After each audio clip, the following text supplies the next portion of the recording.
Chers frères et sœurs, bonsoir. C'est notre rendez-vous du vendredi soir. Ce soir, je voudrais voir avec vous ce que l'Écriture nous dit sur l'efficacité de la prière. Dans le psaume 24, verset 3, la parole de Dieu nous dit « Mais qui pourra monter à la montagne de l'Éternel? Qui s'élèvera jusqu'à son saint lieu? Celui qui a les mains innocentes et le cœur pur, celui qui ne livre pas son âme au mensonge et qui ne jure pas pour tromper, il obtiendra la bénédiction de l'Éternel, la miséricorde du Dieu de son salut. » Le premier point que nous pouvons voir, c'est qui pourra monter à la montagne de l'Éternel, qui s'élèvera jusqu'à son saint temple. Il y a ici un parallèle que l'on trouve dans le livre d'Esther au chapitre 4, verset 11, où Esther, qui était invitée, sollicitée par son oncle Mardochée à rentrer dans la présence du roi pour plaider, pour intercéder en faveur du peuple juif pour que celui-ci ne soit pas exterminé. La reine Esther va dire ceci en réponse à son oncle. Il existe une loi portant peine de mort contre quiconque, homme ou femme, entre chez le roi dans la cour intérieure sans avoir été appelé. Celui-là seul a la vie sauve, à qui le roi tend le sceptre d'or. Dans ce texte, la loi en question était formelle. Celui qui oserait s'approcher du roi sans être appelé par lui subirait la peine de mort. Et nous pouvons dire que si la loi d'un homme était aussi impitoyable pour celui qui oserait défier l'autorité royale, qu'en est-il pour l'homme qui voudrait s'approcher du roi des rois, du Seigneur des seigneurs? D'ailleurs, l'apôtre Pierre, lorsqu'il va reconnaître la majesté de Jésus, la grandeur de Jésus, l'apôtre nous dit, l'Écriture tomba aux pieds de Jésus et dit « Seigneur, retire-toi de moi, car je suis un homme pécheur. » D'où l'importance de ces questions. Qui pourra monter à la montagne de l'Éternel? Qui s'élèvera jusqu'à son saint lieu? Et béni soit Dieu. Le Dieu de grâce répond immédiatement au désespoir de l'homme perdu. C'est l'homme qui s'approchera du roi des rois, du Seigneur des seigneurs. C'est celui qui a les mains innocentes et le cœur pur, celui qui ne livre pas son âme au mensonge et qui ne jure pas pour tromper. À la croix, Christ a rétabli la paix entre Dieu et nous.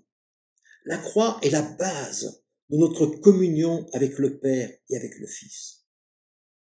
Éphésiens 2, verset 13, nous dit « Vous qui étiez jadis éloignés, vous avez été rapprochés par le sang de Christ, car il est notre paix. Il est venu annoncer la paix à vous qui étiez loin et la paix à ceux qui étaient près. Car par lui, nous avons les uns et les autres accès auprès du Père dans un même esprit. Par le sang de Jésus, nous sommes toujours les bienvenus pour savourer la douceur de la communion avec Christ. » Souvenons-nous que l'apôtre Jean, lors du dernier repas dans la chambre haute, a posé sa tête sur le sein de Jésus.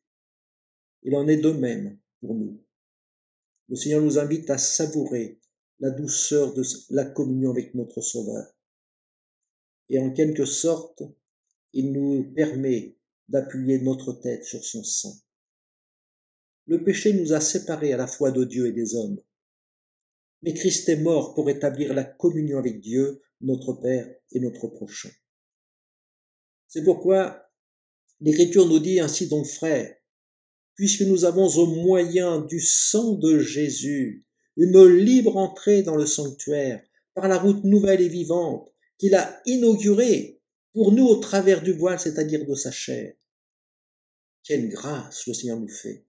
Maintenant nous sommes sans crainte et nous pouvons nous approcher avec un cœur sincère, dans la plénitude de la foi, les cœurs purifiés d'une mauvaise conscience et le corps lavé d'une eau pure.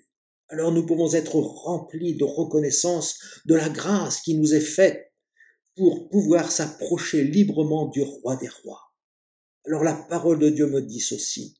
Approchons-nous donc avec assurance du trône de la grâce, afin d'obtenir miséricorde et de trouver grâce pour être secourus dans nos besoins, pour être secourus dans nos besoins.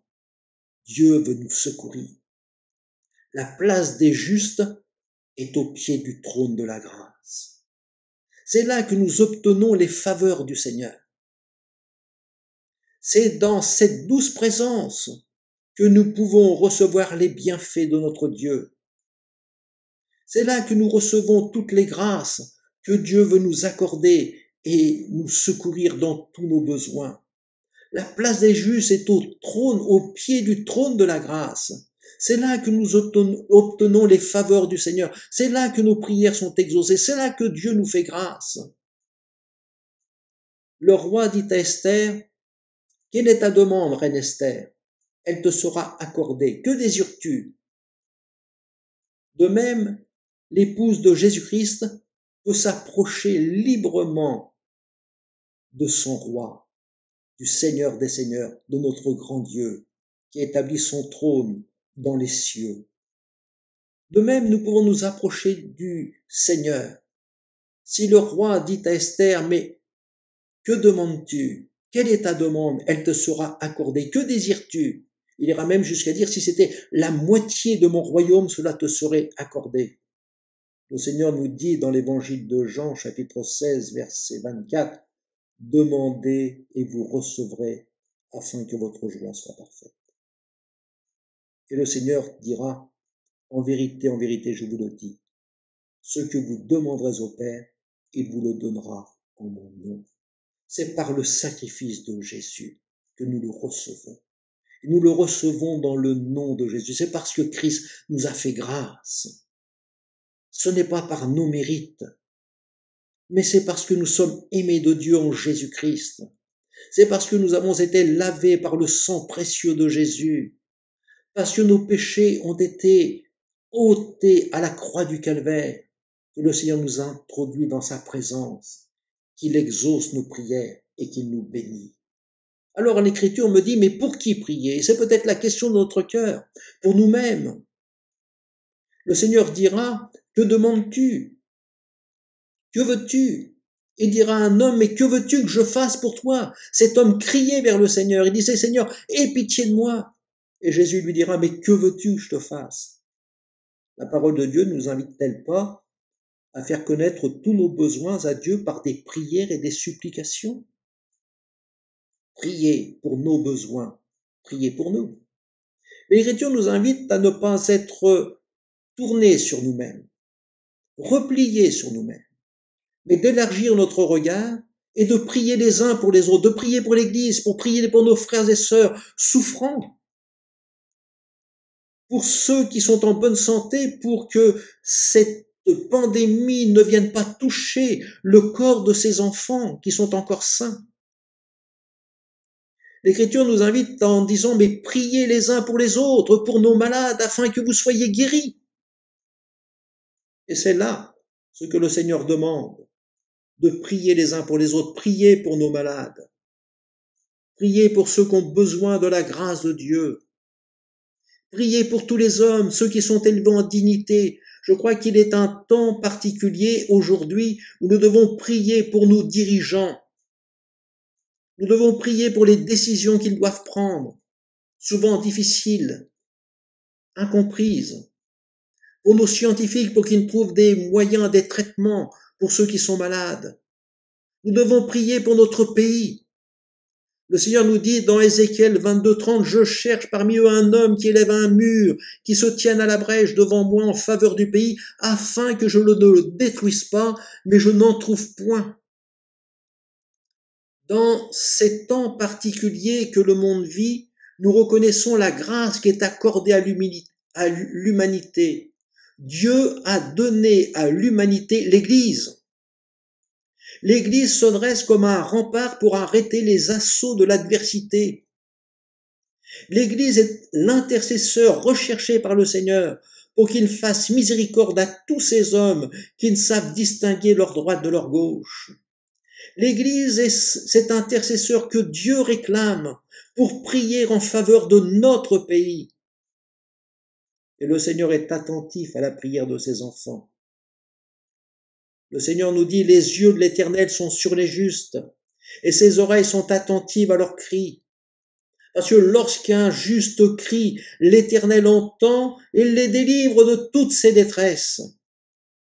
La prière de l'Église est la source d'un secours que Dieu envoie toujours dans le temps où nous en avons le plus besoin. C'est aussi un secours à temps avant qu'il ne soit trop tard.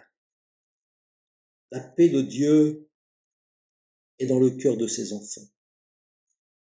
Le Seigneur nous dit, ne vous inquiétez de rien, mais en toute chose,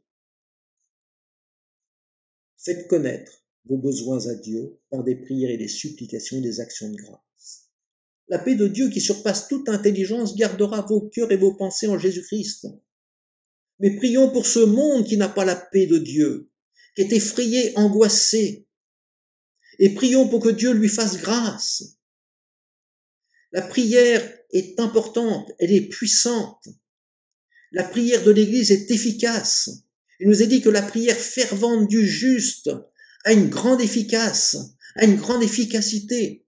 Et je crois que le Seigneur veut utiliser la prière de l'Église pour bénir ce monde qui est perdu et que nous puissions prier pour que le monde soit guéri, que cette pandémie soit arrêtée, mais pour que le monde se tourne vers le Seigneur et trouve le salut en Jésus-Christ. La prière doit être persévérante. La parole de Dieu nous invite à prier sans cesse. La prière doit être fervente. Elle doit être animée par ce désir intense du salut des âmes. Vous vous souvenez que l'Écriture nous parle d'Élie, qui a prié avec ferveur pour le salut d'Israël.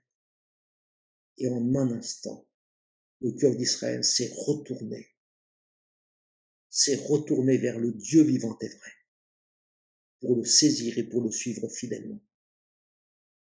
L'Écriture nous invite, et le Seigneur nous le dit dans sa parole, c'est pourquoi je vous le dis, tout ce que vous demanderez en priant, croyez que vous l'avez reçu et vous le verrez s'accomplir. Amen. Je peux tout demander au Seigneur. Le Seigneur dira, cet homme demande ce que tu veux. Je peux demander la chose la plus invraisemblable qui puisse arriver. Et Jésus dira, mais tu pourrais même dire à cette montagne, ôte-toi de là et jette-toi dans la mer, elle le ferait à l'instant même. Ne doutons pas en notre cœur, mais croyons que ce que Dieu dit peut arriver. Croyons que ce qu'il dit arrive et nous allons voir l'accomplissement merveilleux de la parole du Seigneur. Dieu exauce notre prière. Tout ce que vous demanderez en priant, croyez. Croyez que vous l'avez reçu et vous le verrez s'accomplir, car rien n'est impossible à notre Dieu. Amen.